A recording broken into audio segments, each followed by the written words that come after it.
Prime Minister Mustafa Madbouli attended Egypt Can with Industry conference, which was held at the new administrative capital on Tuesday.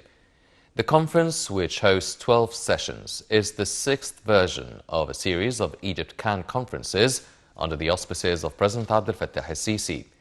A big number of scientists and Egyptian experts abroad are taking part in the event, along with industry, business leaders and representatives of international companies.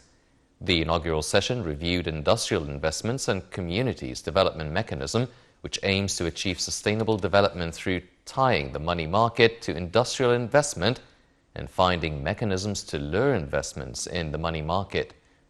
Another session is dedicated to green industry in light of preparations to host the COP27 conference. The future of industry in Egypt and Africa will be the focus of a session to discuss means of boosting industrial investments between Egypt and African states for the benefit of all. Medical industries, including pharmaceuticals and equipments, will be tackled, in addition to ways to provide medicinal raw materials through cultivation of medical plants. The conference will discuss the vision of Egyptian experts abroad in the field of transferring modern technology to food industries. Prime Minister Mustafa Madbouli said the government is working on announcing a national contribution plan for the National Council for Climate Change. During a meeting to review the national contributions plan to the Council, Madbouli further added that this comes in light of the launch of the National Strategy for Climate Change within the state's preparations to host the COP27 Climate Conference in Sharm el-Sheikh. The Prime Minister said the electronic site of the event has been launched. For her part, Minister of Environment Yasmin Fouad reviewed Egypt's Vision 2030, saying that the country had faced many developmental challenges that had exacerbated due to the negative impacts of climate change and the accompanying pressure on the national budget. The minister stressed on the need to deal with the economic repercussions resulting from the coronavirus pandemic. Foreign Minister Sameh Shoukry, the head of the 27th UN Climate Change Conference, attended the 6th ministerial meeting of the International Climate Change Conference in the Swedish capital, Stockholm, on Tuesday. Shoukry met with the Swedish Foreign Minister, Ann Lend, during which they probed means to foster bilateral relations in various fields. The top diplomat stressed on the significance of bilateral cooperation with Sweden, especially in light of the huge developmental leap in Egypt. The meeting tackled means of broadening Swedish investments in Egypt and Swedish tourism to the country.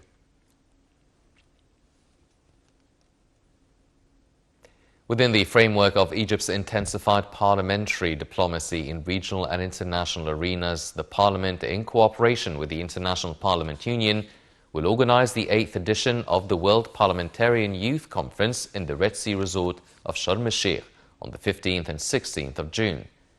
The conference will take place under the auspices of President Abdel Fattah el-Sisi in the attendance of Parliament Speaker Hanafi Gebeli and key regional and international figures from nearly 90 countries. The conference is expected to adopt the climate change issue, in which the People's Assembly was keen to include it as a world cause and discuss it within the framework of the Arab parliamentary dimension. Egypt is slated to host the COP27 in Sharm el-Sheikh from the 7th to the 18th of November, which will review a number of climate change issues. The Egyptian and Saudi Arabian navies participated at the joint naval drill Red Waves 5 that was launched on Tuesday at the Saudi Arabian territorial waters in the Red Sea. The drill, which is also joined by Jordan, Djibouti, Sudan and Yemen, will last for several days.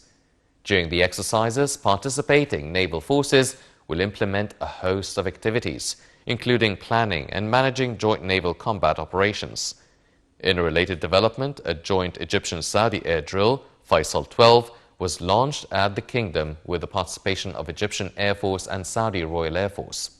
The air drill will last for several days and includes defensive and offensive air sorties using the latest warplanes from both countries.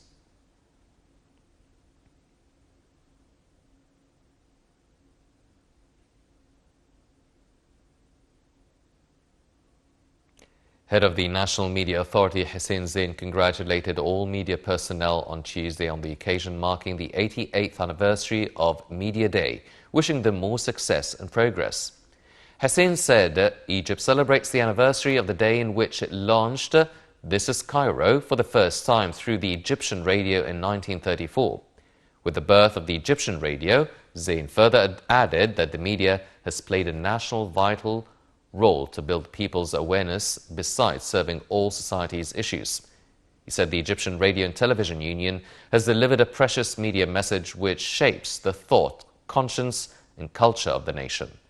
According to Zain, the national media continues its vital role to enlighten the public opinion and raise awareness among people amid all challenges facing Egypt recently.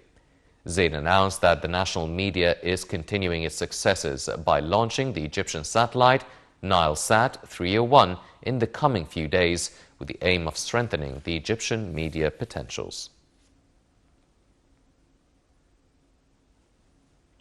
Grand Imam of Al-Azhar Dr. Ahmad Al-Tayyib received on Tuesday Polish President Andrzej Duda and his spouse Agatha Kronjuan. During the meeting, the Grand Imam of Al-Azhar reviewed the history of the historical institution that was established more than 1,000 years ago with the aim of spreading the moderate approach of Islam. Al-Tayyib also said that Al-Azhar has worked throughout its history to consolidate principles, tolerant values and social peace. The Grand Imam of Al-Azhar noted that the institution established the Egyptian family house that aimed to unite Al-Azhar and the Egyptian churches. Al-Tayyib also indicated that Al-Azhar will allocate 10 scholarships for Polish students to study true Islam that guarantees the dissemination of the values of peace and brotherhood and combats extremism. For his part, the Polish president expressed his appreciation to the role of Al-Azhar in combating extremism and addressing youth and young people with argument and reason.